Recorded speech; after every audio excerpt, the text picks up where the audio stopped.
Because when you meditate, you are relaxing yourself and you're opening your energetic field, and you want to be deliberate about what you're opening it to.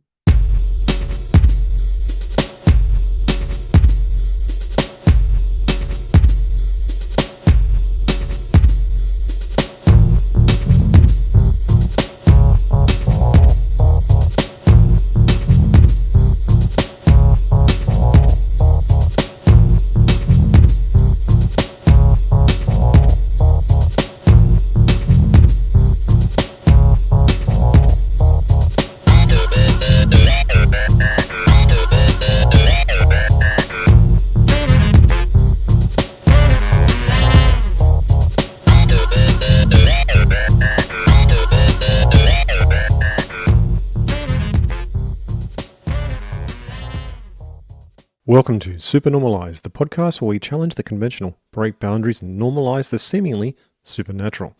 Join me, CJ, as we explore less uncharted realms of existence and unravel the mysteries of life experience. My treasured listeners, if you have a life story or healing modality or unique knowledge that you'd love to share, reach out to me at supernormalized, that's supernormalized with a Z, at proton.me. Let's together embrace acceptance of the supernatural and unusual as what it really is, completely normal. Today on Supernormalized, we have Kara Goodwin.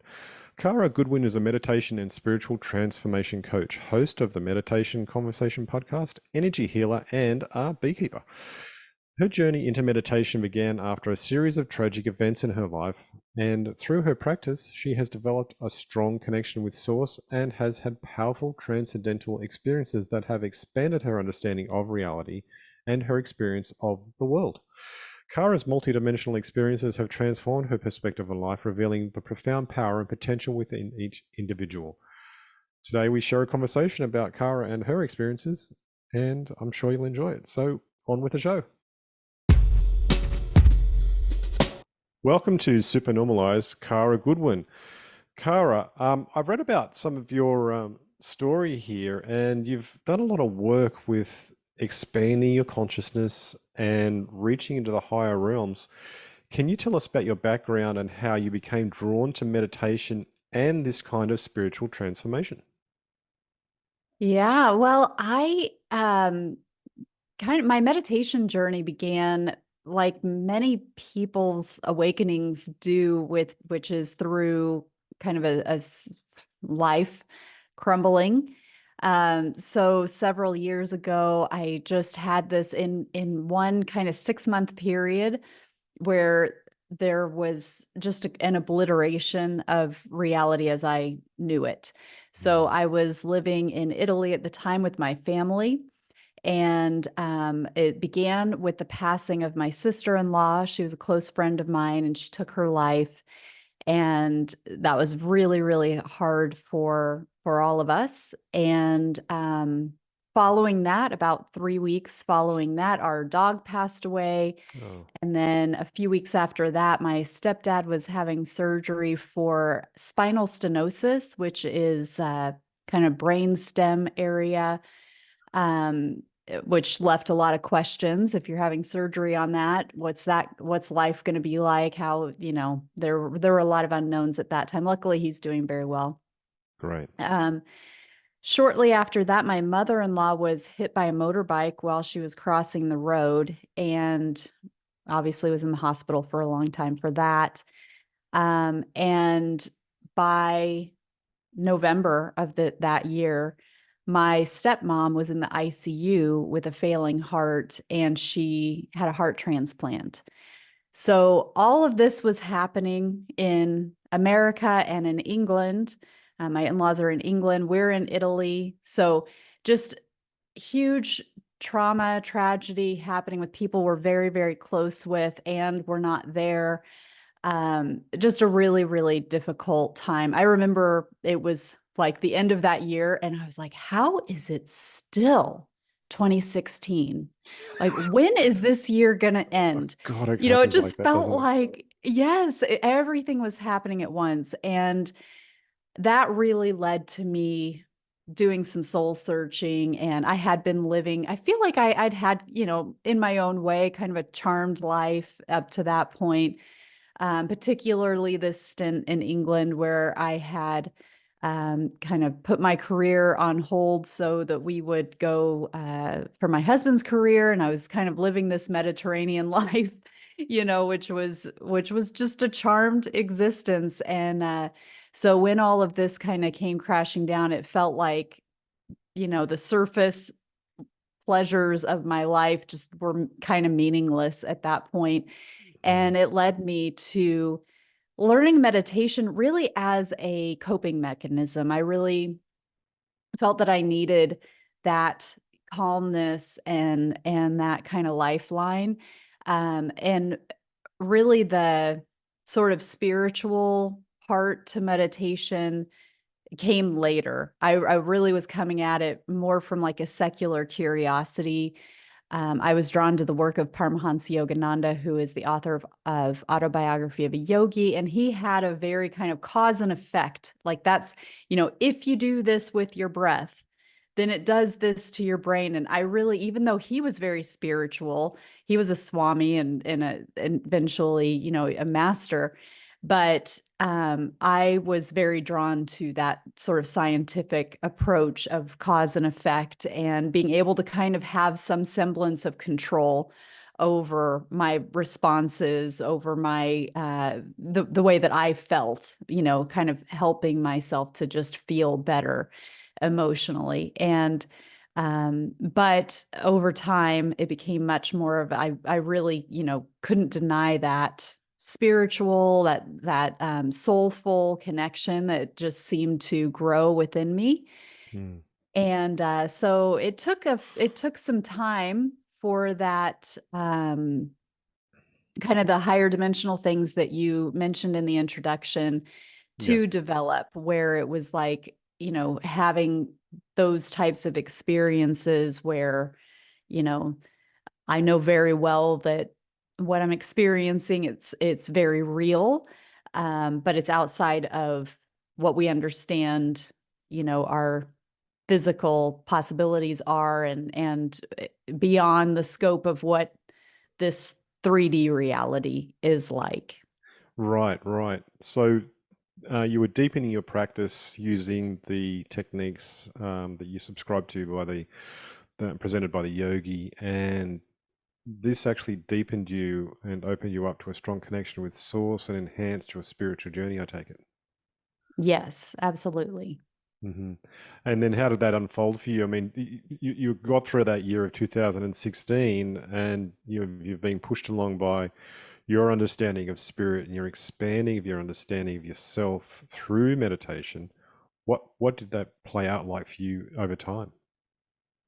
Well, as I mentioned, it wasn't really a spiritual Mm, undertaking in the beginning. at And first, what's yeah. funny, pardon me? At first, it wasn't. Yeah, yeah, Right, right. And what was really kind of drives this point home for me is the memory of going on a weekend retreat again while I was still living in Italy, in Assisi. And my teacher, the instructor of this weekend retreat, because I was doing this workshop on opening the heart, and I was sort of the model student of this class because it was Paramahansa Yogananda's teaching. So the facility I was in, they teach his methods, and I was like the only one who was kind of actively already learning these and already taking like online courses and things like that. yeah. So I was kind of the model student. A lot of people didn't have the level of background that I had. And the teacher came up to me, the instructor came up to me, after a couple of days there, and she was like, "Hey, I just wanted to let you know that I'm a healer. I felt inclined to tell you. I don't normally tell students, but I just wanted to offer if you were ever interested in having a healing session." And I was like, "Oh, I'm really interested in that, but I'm not sick. I don't know what you would necessarily heal. Does that matter?" And she's like, "No, no, it's not really like a, you know, you have to be sick to have it. It's a holistic thing." So I eagerly had that session. And when she worked through the chakras, kind of started at the root and went up to the crown, when she got to my heart, she said with surprise, "You don't pray when you meditate." you should pray when you meditate. You will get a lot more out of it, and it will help you to open your heart. And I was taken aback by that because my rational mind was saying, how would she know that? Because I'm like she has said to me, I am how much she's enjoyed me being in this course, and that, I stood out from the other people, just, having already been on this path. And so she should have assumed, because it was part of the teachings, was that you pray. But the truth was, I didn't pray when I meditated. I just, again, still was holding on to this secular thing and not quite sure about praying to this particular lineage, or any lineage. I was just kind of very agnostic, ambiguous, in terms of, like, it was still a little bit, I was just kind of not really sure of that part of it. And so she was right. I wasn't praying. And she should have thought, if she was using her intellect, I would have been the person that was praying in there. So, um, and I don't really remember what the turning point was. That was kind of a kick in the pants for me, where it was like, okay, that's interesting that she would pick up on that. Um, but again, it was just something, like, over time, that I opened up to more and more. I'm not sure that there was like a one, you know, I didn't do it yesterday and I did do it today. But if I had to pick one time, I would say it was probably that really kind of gave me more of a push, more than anything. Well, you've got my attention with that, with the idea of praying while meditating, because I've never done that, and I'm just wondering what what did you do to pray while meditating? Because that's really interesting. Yeah, that has evolved over time too. So when I was on that Paramhansa Yogananda part of my journey was more in the beginning. That is something that I'm not involved with anymore. I still very much respect Yogananda. I mean, he died in 1952, but I appreciate his teachings, but I did release myself of my affiliations with the organization that's still, which is, yeah, they're different organizations. Anyway, I'm not really tied to his teaching anymore. But at the time, they had a protocol. I mean, I'm sure they still do, but they have a lineage, which is Yogananda, and then his guru and his guru's guru, and Babaji Krishna and Jesus Christ. And so that's how they did it, was like to pray to that lineage. Um, Over time, my prayer, it's always the way that I open my meditation. So when Oh, I sit right. down, kind of like put my hands in prayer position in front of my heart, which is a mudra, that is a position, it's an energetic position that we put our body in, that affects the flow of energy in such a way that it helps to amplify the heart field. Um, and I pray personally. I pray. It's kind of an intention. It depends how you want to say it, or how you want to think about it, because it's like my intention, that, and my kind of command of who I invite in. Because when you meditate, you are relaxing yourself and you're opening your energetic field, and you want to be deliberate about what you're opening it to. Because if you're just kind of sitting down and being like, okay, I'm relaxing and I'm opening, and the same I would say for even when you're going to sleep. Um, you're in a sense, and I want to be careful about it, because we could go into fear of, like, oh, I'm vulnerable. I'm opening and I'm vulnerable and I don't want that. So shut this down. Mm. It's like, no, we get so much out of being in that state of relaxation and openness, but we also want to be deliberate and intentional about who's allowed to come in. And so for me, and anytime I lead a meditation, it's like, I instruct, like, picture yourself in a sphere of light. And this light is not only supporting you, but it's filtering. So it's like, you have to, like, it be at this level of light or higher. And if not, you can't come in. So anyway, back to the prayer piece for me and that invocation, it's like invoking my higher self, that, higher consciousness. I want to connect with that. I invite that in. Um, and pure source light, pure source energy. And then benevolent beings that I feel like are on my team, my guidance team. So maybe we know who that is. If we do know who that is, or we feel a connection, maybe we feel a connection with Jesus Christ or with Baba Ji or Kuan Yin or Buddha or whoever it might be, but we may feel that we've got ascended masters or beings, angels, guardian angels. Again, we may have names for these beings, but we may not.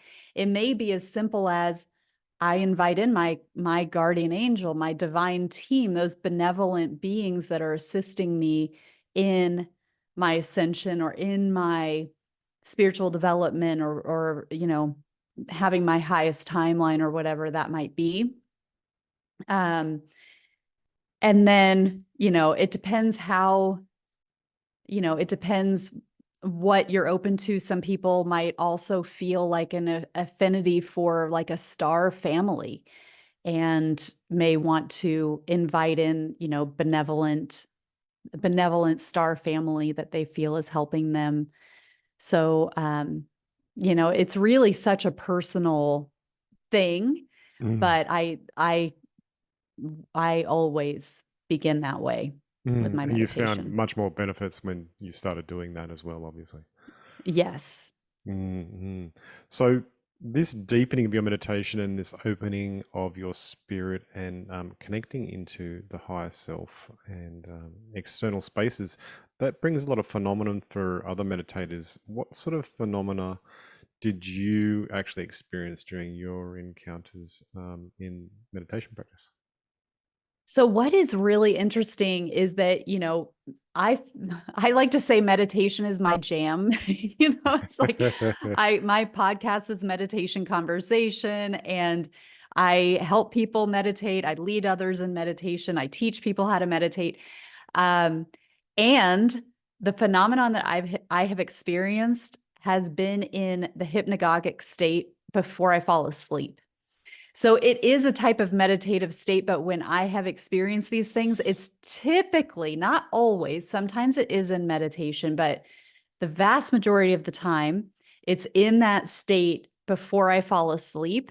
But when I start to get into that theta state, um, but I'm like in bed and I'm, preparing to fall asleep. And then so the way that I mean, I've had many, many of these experiences, and there are similarities, but there's also a lot of uniqueness with each time. But it tends to be um, a feeling of rising.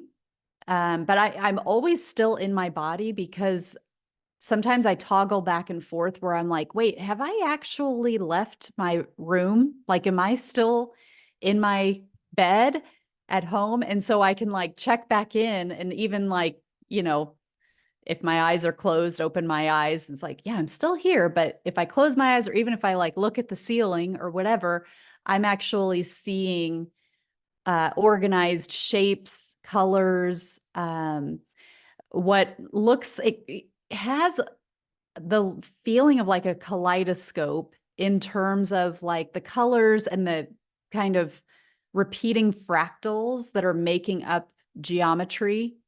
Are you familiar with like a, kaleidoscope? Um, I'm like, do we have kaleidoscopes anymore? I don't know. I loved mine when I was a kid, but I don't really see them around anymore.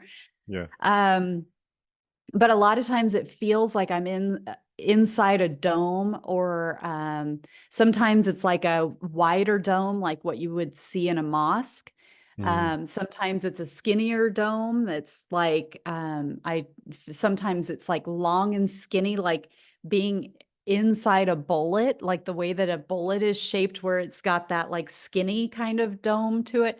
mm, Um, and then repeating colors, repeating shapes. Often I hear something, so a pitch or a tone. Sometimes I actually hear what sounds like language, but it's so fast that either I don't know the language or it's like chopped up English. I can't. The interesting thing is that if I will notice that I'm hearing something, and I can notice if it's a male or a female voice, but I can't like consciously understand what it is. And it's almost like I just start noticing it. Like it's already there in the background. And then I'm like, oh, wait, I've been hearing language and I can tune into it. But if I want to try to figure out if I can understand what it's saying, I have to use a different part of my brain and I can't hear it anymore. So Right. Yeah. does that make sense? It does. It does.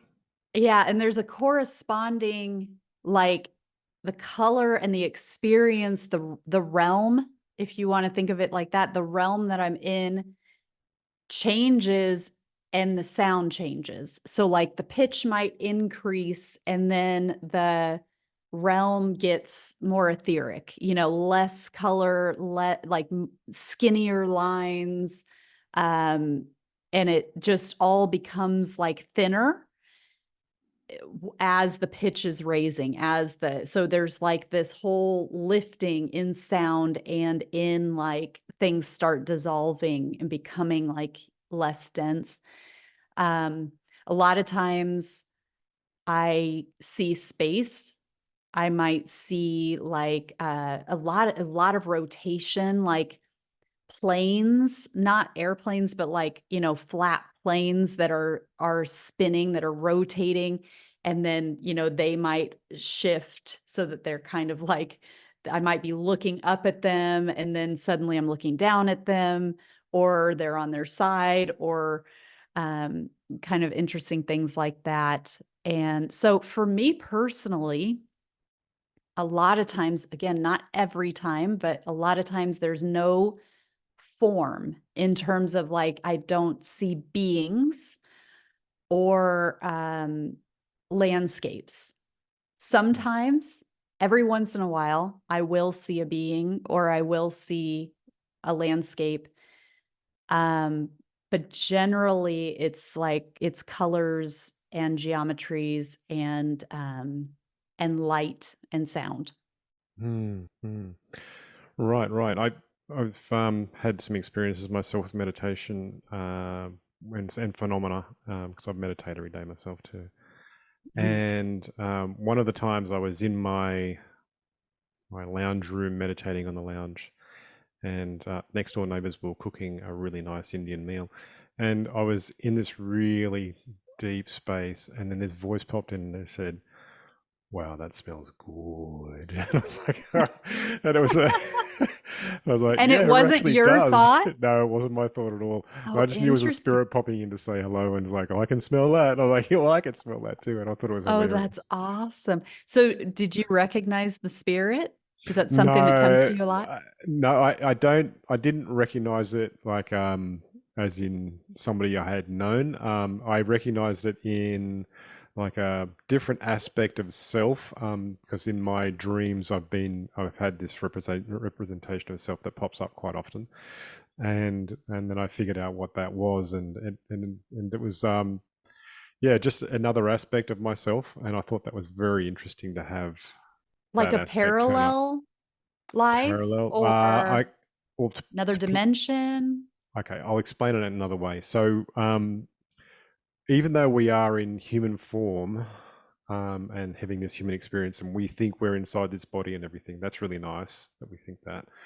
The other aspect is the body has its own consciousness too, and that consciousness also has a spirit as well, and it Mm, can okay. talk to you. Ah, okay. So it was like your body consciousness. Yes, and because it could smell the food, it was Oh. like, "I'm gonna I tell know, you I about was that." just gonna say that's how it could smell, because that kind of got me where I'm like, wow, how could the spirit, that's one of the like, you know, we experience this world through our five senses and disembodied beings can't. That's like a unique aspect of being human and being I'm embodied. going to ask you, what makes you think they're your senses? Pardon me? Oh, why do I think they're my sense of, well, that's a great question. And where does who is me? Yeah, Right? yeah, Who am I relating that to? yeah. And that's a good question. And that can change based on many things. So sometimes I'm like really embodied, and I would say the me is what is experiencing through my senses.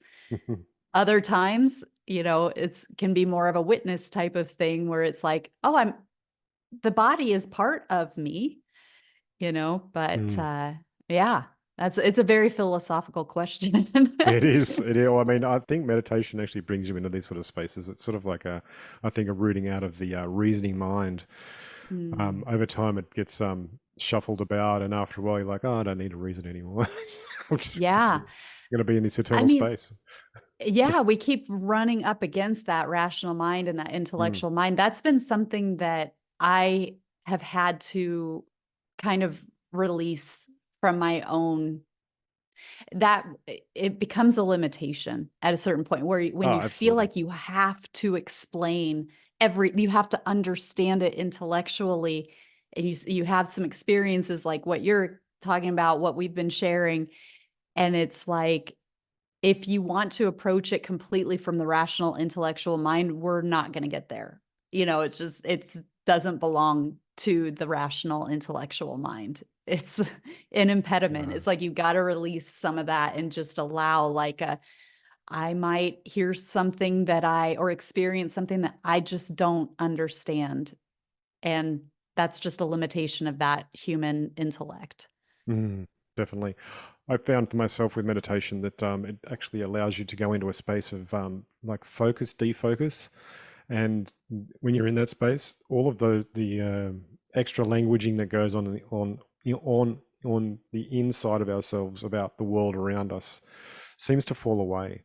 When I first came back to meditation a while back, I found myself talking like the inner dialogue, which is absolute garbage, and going on and on and on about all sorts of stuff, and it was just distraction. And Mm. it had become a habit of my, what would you say, my conscious mind and my subconscious mind, just to have a good conversation about nothing. And the meditation helped to cut those loops and to bring me into a deeper sense of grounding in the world. And yeah, it allowed you to actually, or allowed me to actually see and be here now, more than in my fantasy of the future or my um, experiences of the past. Yeah. And it's huge. That's a huge breakthrough. We don't even realize how much inner dialogue is going on until we do. I mean, I can't say that across the board, but like for a lot of people, it's like once they start meditating, then they become aware of this dialogue that's looping Mm. constantly. And the way that those thoughts speak to us, where if they go unchecked, so often they're incredibly um self-sabotaging or judgmental of the external. But if we're like constantly doing that, and we understand that we're creating our reality, like we have this responsibility of bringing forth the life that we want to experience, and the role that the thoughts that we think play into that, it's sobering when you do take the time to actually pay attention. And so that can be a difficult thing of meditation, because it's like, wow, I just sit down and I think all the time. And I know that's not what I'm supposed to be doing in meditation. So that can be a big hurdle for people. And all that means is that you're a meditator. If you're experiencing those looping thoughts and you're sitting down and you're wanting to have a clear mind, and instead you're just noticing all the mental chatter, that doesn't mean you're a bad meditator, because everybody who meditates deals with that. And then with practice, with dedication, we learn how to move through that. But it's like a rite of passage. So it's a common reason that people give up meditation, because they think they can't do it. And in fact, I was just doing a healing session on somebody just a few days ago, and she's not a meditator, and she's like, wow, all I did was continuously notice my thoughts, and I have so many thoughts, and they were ping-ponging around. And she's like, is that what is supposed to happen? And I'm like, that's what's happening all the time. You just Right. normally are just zooming right through your Exactly. day and you don't notice it. So just the ability to notice that that's happened, is like step one of coming to terms with it. But once we do notice it, then we start to get some insight into self-sabotaging thoughts and the judgmental thoughts which are holding us down. That's part of the weight and the heaviness that we need to overcome so that we can evolve and we can raise our frequency and start to embody that spirit, that we truly are. Yes, yes, for sure, for sure.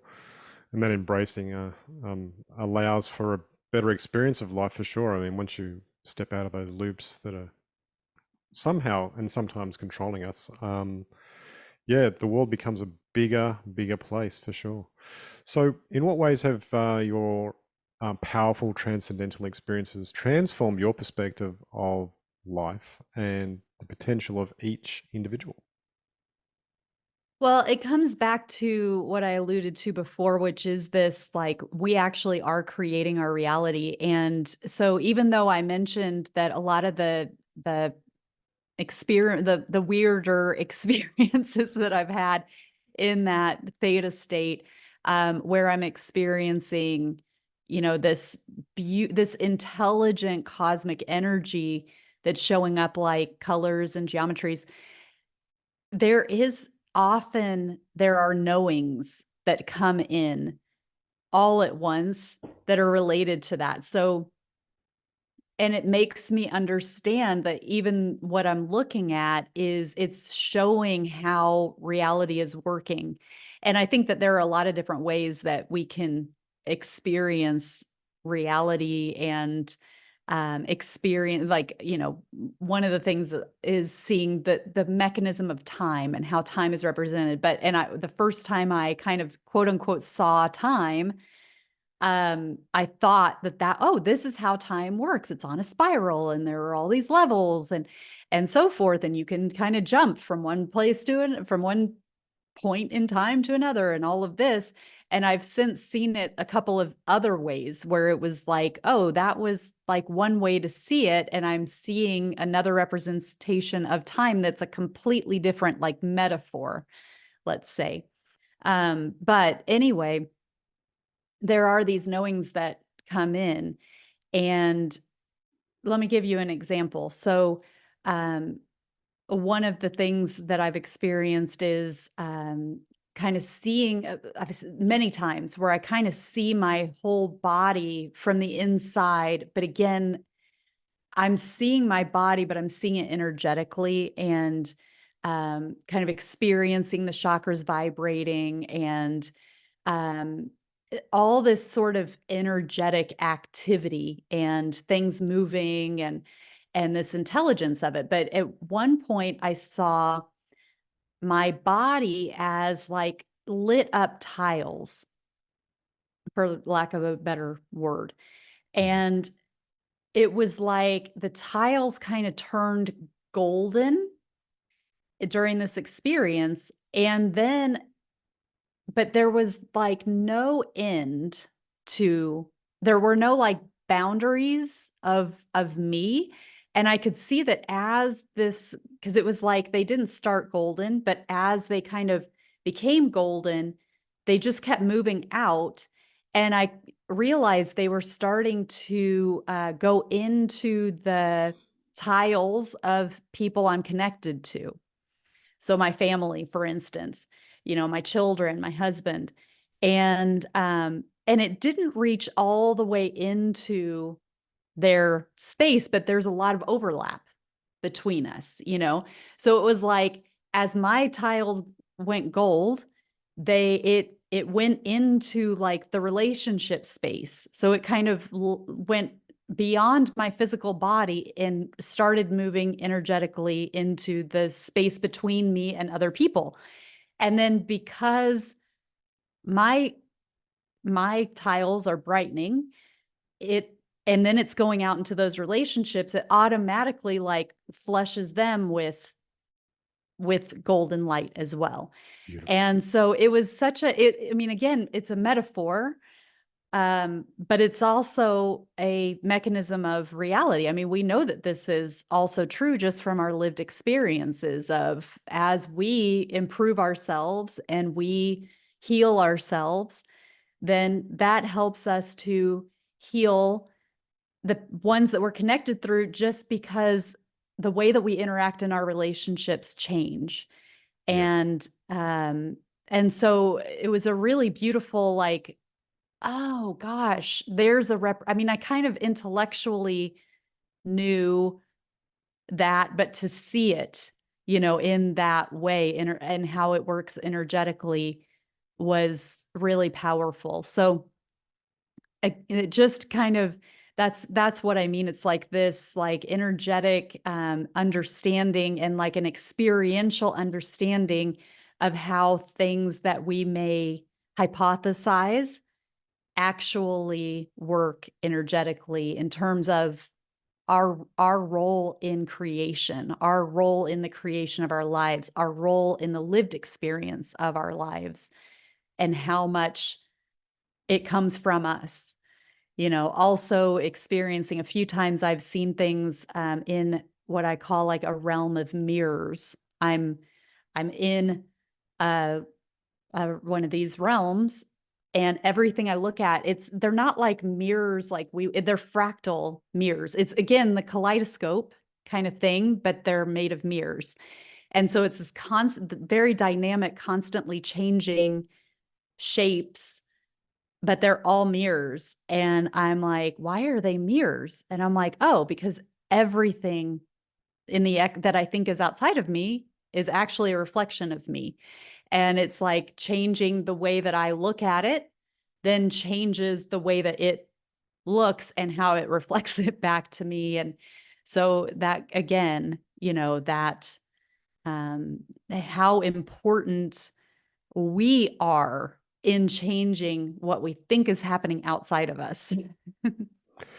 Yeah, it does speak to that idea that the universe is a reflexive, reactive, and manifesting sort of entity in itself. So when you tune your frequency up and bring your frequency up, and you're then passing out energy into the universe that then gets reflected back to you. And then obviously, if you're tuning up, then everyone around you tunes up as well, because basically you're changing the frequency of your personal space and your circle of influence, and that changes the world around you, and heals people, makes people more conscious of themselves and what they're doing in the world.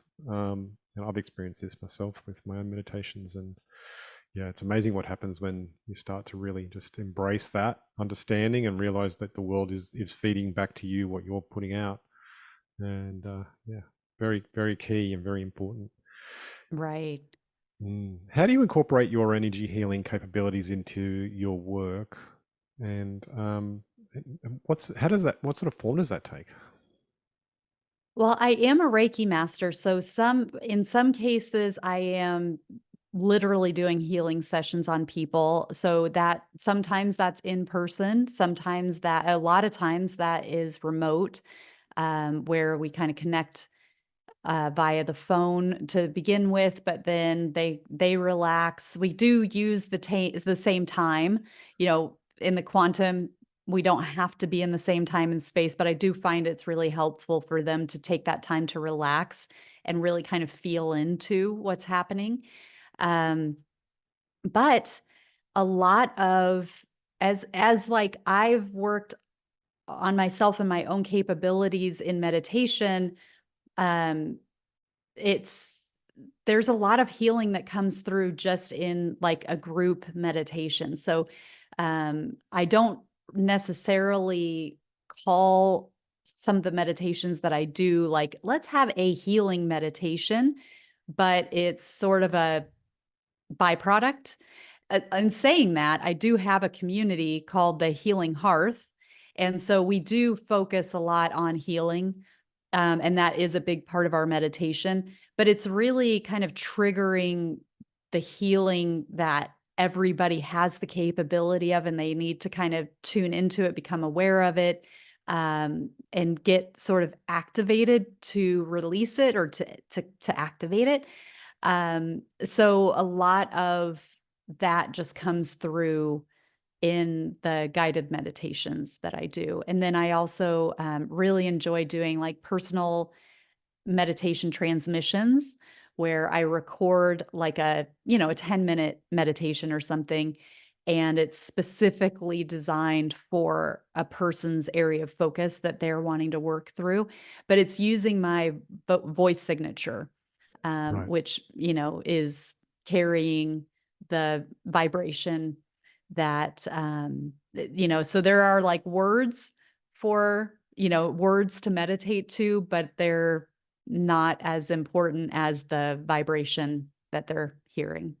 Right, right. So what you're actually saying with the words is carrying a frequency or a like a power that comes along with it to affect change.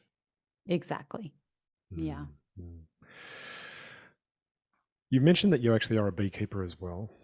Now, Mhm. what is the significance of beekeeping in your life and how does it relate to your spiritual journey? So, my beekeeping journey has been an evolution, just like everything else. I used to be a conventional beekeeper where I would go in and manipulate the hives and take the honey. And then I kind of learned a more holistic way to do it where you don't use the chemicals that traditional beekeepers use, but you also don't take the honey. So it's creating a very natural environment for the bees that's very similar to what they would have in the hive, in the wild, excuse me. Lots of like insulation. My hives don't have right angles in them. So it kind of uses like an more of an oval, Organic where shapes. there aren't sharp, yeah. And then allowing them to create their own hive based on like, because they take into account like the draft and where the airflow, the air current, um, the humidity, the level of light. When we keep opening up the hives, we're introducing light, which is not helpful for them. Um, so all of these things is basically just kind of getting them as close to the wild as I can. I don't take their honey anymore. I don't open the hive anymore. I really just observe, and I like it's creating the environment for them, letting them trying to kind of attract them to it. There are like pheromones that you can, or, like essential oils and things that you can do to help to get them to find it, letting them swarm, letting the hive split, which is something that conventional beekeepers don't do. They try to prevent swarming, so that they have more honey production. But then you have like the whole point for me for beekeeping is like we need more bees in the world, and so the more that they can split, then the more hives there are.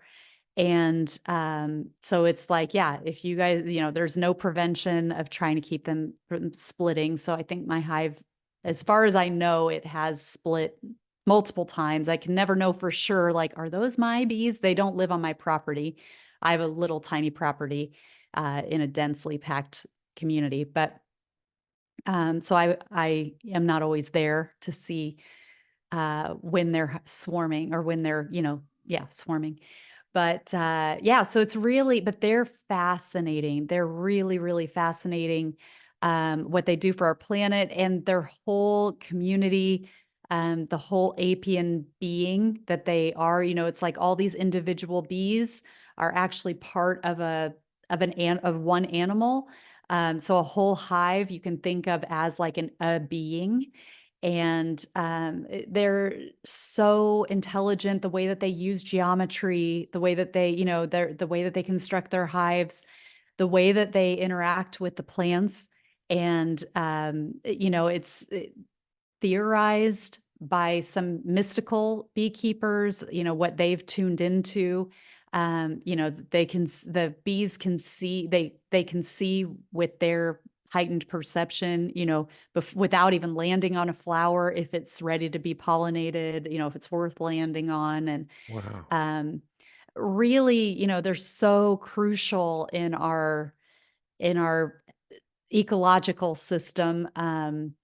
So I really just kind of really admire them and honor them, and am really try to support them. It's really more about supporting them at this point than trying to, get their honey. The honey was great. I had so many people who were like, "Do you have more honey? That's the best honey I've ever had." And I'm like, "No, I don't take it anymore." But Mm. So you have an yeah. ongoing relationship with your bees, and they're helping you change the world. Yes, or vice versa. Oh, yeah, yeah. So you've got your podcast, the meditation conversation. What impact do you hope to have on people's lives with your podcast?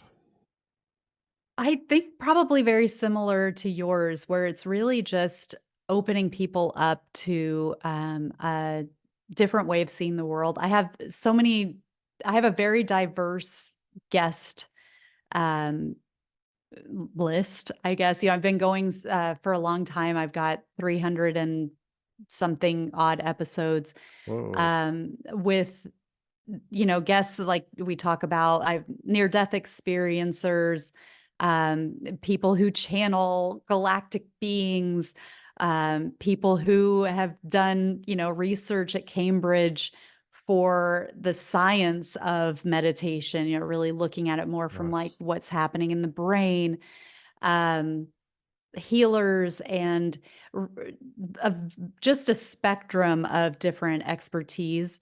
And so it's really, even though it's called the meditation conversation, that's really more of a throwback to how I started it. Because I started it with I had a podcast partner at the beginning who was in Sweden. And we were really just kind of trying to help people learn how to meditate, learn how to integrate it into their daily life. It's really like more like if you are a meditator or you're attracted to things like meditation, here are some tangential topics. So, a lot of times guests come on and meditation is a fundamental part of their practice, but it's not really, at this point, like this is how you meditate or this is how you fit it into your life. Nice. How do you see meditation becoming increasingly important as we navigate these transformative times? And what advice do you have for individuals looking to develop or maintain their practice? Well, I think meditation is only going to become more and more critical. I feel that up until recently, it's been like, oh, if you've got time for it, it's a great thing. It makes you feel great. And, but the times we're just rapidly evolving. There's an evolution of consciousness that's happening. And it has physical effects, it has emotional effects, like, the world is changing, it's changing, our consciousness is changing, but it's changing at an energetic level, and it's undeniably changing, and meditation is a crucial component to be able to handle those changes, because the types of changes that we're having, they come from space. They come from the magnetics of the planet weakening. There are changes to the poles, changes to the North Pole. The magnetic North Pole is moving. It's a reflection of the magnetics of the planet changing. So these are real, measurable things that are happening. The sun is emitting um, coronal mass ejections frequently, solar flares frequently. We've just this week that we're recording, we've had, considerable amount of flares, one after another that hit the planet. We are energy beings. So when these unusual energetic anomalies, well, right now they're anomalies, but it's not like, oh, we're in this really weird period and it will go back to how it was. It's not going back to how it was. Things are changing, the energy of the planet is changing. And so our ability to meditate and to calm our energy and to be able to, um, it's kind of like calming ourselves, slowing down our activity, slowing down our brain activity as well. It sort of lets our energy stabilize, and it lets the energies of the atmosphere, we go into like a harmonization because instead of it like hitting us and kind of knocking us over, we're giving ourselves a chance to kind of harmonize with it, synchronize with it better, than it just coming and slamming us. And it may still slam us, but it's such an important coping mechanism and way of, again, just working with our energy so that we are more robust. It also increases and strengthens our human electrical being. We've got this aura, if you want to think of it that way. We've got an energy body, and that energy body is affected by pollution. It's affected by the things that we eat. It's affected by GMO. It's affected by medication, lifestyle, alcohol, caffeine, all of these things, poor diet, all of these things like de- denigrate our electrical field, which make us weaker. It makes us more vulnerable. Meditation is one practice to help us to strengthen that energy field. It's a byproduct of consistent meditation practice. You strengthen your energy field. That affects your physical health, your emotional health, your mental health. Um, and it makes you less vulnerable so that you can be a more sovereign being. You have more control over your experience that you're having through your body.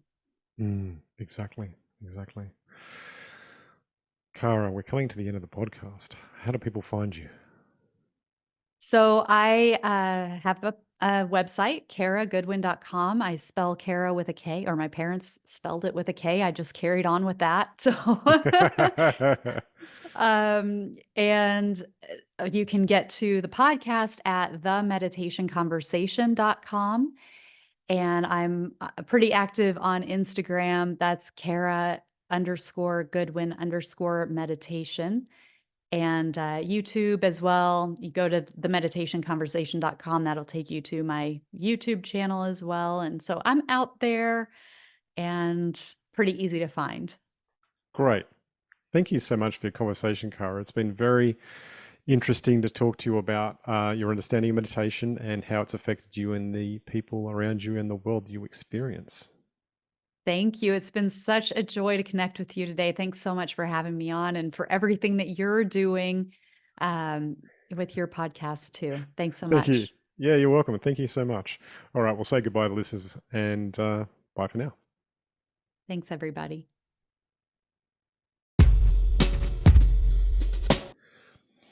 Although it was fun talking to Cara today about her experiences of meditation and her understanding of it as well. And it was great for her to elucidate how